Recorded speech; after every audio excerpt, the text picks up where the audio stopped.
जय श्री कृष्ण, जय श्री राम, जय गौ माता। राधे श्याम। आप देख रहे हैं तुलसी तपोवन यूट्यूब चैनल और इस वीडियो में हम चर्चा कर रहे हैं कि जो आपने जया एकादशी का व्रत किया है उसके पारण के टाइमिंग्स क्या हैं। आइए मेरे साथ एक बार हाथ जोड़िए और भागवत जी का बड़ा अद्भुत श्लोक बोलिए। कृष्णाय वासुदेवाय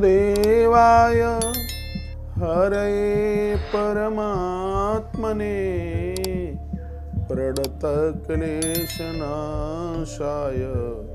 श्री गोविंदाय नमो नमः। तो सबसे पहले तो मैं आपको यह बता दूं कि जो आपने व्रत किया है यह व्रत एकादशी जया एकादशी, जया नामित विख्याता सर्व पाप हरा परा। स्वयं भगवान श्री कृष्ण ने कहा कि संपूर्ण पापों का हरण करने वाली जया एकादशी, जो पिशाचत्व से बचाने वाली जया एकादशी, हमारे पूर्वजों का उद्धार करने वाली जया एकादशी। इसके पारण के टाइमिंग्स क्या हैं? इसका पारायण 30 तारीख को है। ध्यान से सुनिएगा। हाँ, आप ठीक से सुन रहे हैं। 30 तारीख को पारण है इसका और टाइमिंग्स हैं सुबह 7:15 बजे से लेकर के 9:15 बजे के बीच में कर लीजिएगा। 7:12 से इसका टाइमिंग्स आरंभ हो जाएगा। 7:15 बजे से लेकर के 9:15 बजे तक आप पारण कर लीजिएगा। पारण में तुलसी पत्र लीजिए, गंगा जल लीजिएगा। द्वादशी के दिन तुलसी पत्र तोड़ा नहीं जाता है। मैंने कई बार बोला है आपको, पहले से तुलसी रखिएगा। तुलसी और गंगा जल के साथ आचमन करें। 3 बार बोले ओम केशवाय नमः, ओम नमो भगवते वासुदेवाय, ओम माधवाय नमः, ओम नमो भगवते वासुदेवाय, ओम नारायणाय नमः, ओम नमो भगवते वासुदेवाय। फिर उसको आप अपने मुख में डाल लीजिएगा। हाथों से जल लगा करके शुद्ध कर लीजिएगा।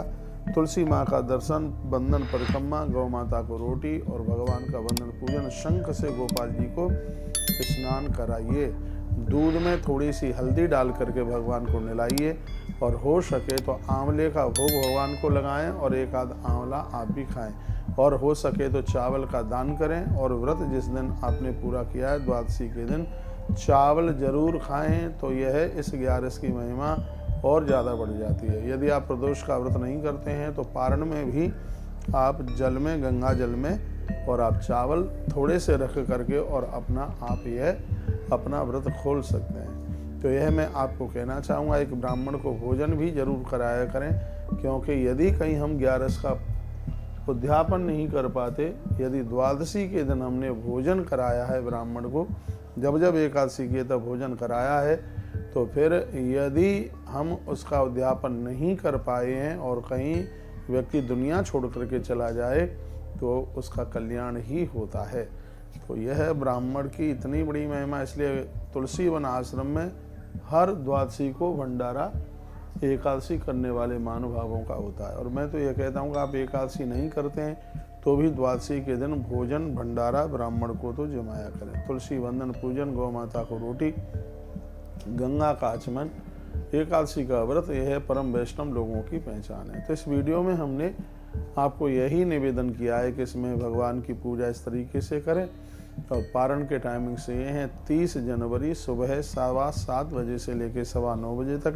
इसी टाइम में आप पारण कीजिए। तुलसी पत्र के द्वारा, गंगा जल के द्वारा कीजिएगा। गौ माता को वंदन प्रणाम कीजिएगा। माँ बाबू जी के चरण छू करके उनका आशीर्वाद लें। हो सके आपसे तो फिर आप, माघ का महीना चल रहा है इसलिए तिल का दान जरूर करें। लोगों को, ज़रूरतमंद लोगों को अन्न का भी आप दान कर सकते हैं, घृत का दान कर सकते हैं, रुई का दान कर सकते हैं। रुई की बना करके बत्ती ये आप दे सकते हैं। द्वादशी के दिन आंवले के नीचे और एकादशी के दिन तुलसी मैया के नीचे जरूर दिया जलाने का अभ्यास करो। बहुत बहुत धन्यवाद है आपका। ग्रंथ मेरे सामने रखा हुआ है, ध्यान रखा जाता है वीडियो लंबी ना हो जाए, इसलिए संक्षेप में ये सब बातें आपको निवेदित की जाती हैं। अपने गुरु मंत्र का जप आप जरूर किया करें, चाहे एकादशी द्वादशी हो, क्योंकि इन दिनों में ये पर्व की तिथियां हैं तो किए गया सत्कर्म अनंत गुना फलदायी हमारे लिए हो जाता। और एक बात का और जरूर ध्यान रखना, कोई भी पूजा बिना तिलक चंदन रोली लगाए पूरी हो नहीं पाती है। तो कंठ में तुलसी या रुद्राक्ष पहने, भाल पर चंदन तिलक रोली अपनी अपनी गुरु संप्रदाय के अनुसार लगा करके और धुले हुए वस्त्र पहन करके पूजा में बैठें, तो निश्चित रूप से यह 11 हमारा कल्याण कर देती है। तो इस वीडियो में हमने जया एकादशी के व्रत का पारण टाइम बताया। पारण का मतलब होता है कि व्रत को खोलना। मैं ये तो नहीं कहता व्रत तोड़ना, और ये कहता हूँ व्रत खोलना। ये पारायण नहीं है, इसका नाम है पारण। तो इस तरीके से आप पारण कर सकते हैं। बहुत बहुत धन्यवाद आपका, वीडियो आपने पूरा सुना। अपना ध्यान रखिए, अगली प्रदोष की वीडियो में फिर मैं आपसे चर्चा करता हूँ।